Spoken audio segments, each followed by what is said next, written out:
நியாயமாய் தோன்றுகிற சில காரியம் உண்டு. அது வேத வசனத்தில் கர்த்தருடைய பார்வையில் அது அநியாயமாக இருக்கும். உலக மக்களுடைய பார்வையில் சில காரியம் அவங்களுக்கு சரியாய் தெரியும். ஆனால் வேத வசனத்தில் கர்த்தருடைய பார்வையில் அது தப்பாக இருக்கும்.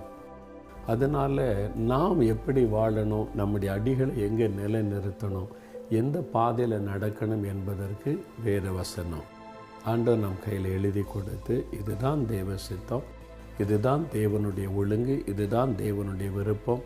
அந்த வசனத்தில் நம்முடைய காலடிகளை நிலைநிறுத்தணும். நான் வசனத்தின்படி நடக்கிறேன். ரொம்ப கவனம். ஏன்னு சொன்னால் கடைசி காலத்தில் அவருடைய வசனமே நம்ம நியாயம் தீர்க்குமா. ஆண்டவர் எப்படி தீர்ப்பார், நியாயம் தீர்ப்பார்? இந்த வசனத்தின்படி நம்ம வாழ்ந்தோமா, இந்த வசனம்தான் நமக்கு முன்னால் நிற்கும். அதனால் வேத வசனத்திற்கு அதிகமாக செவி கொடுத்து, தேவன் ஒவ்வொரு வசனத்துக்கு கொண்ட ஒரு ஆலோசனை சொல்லும்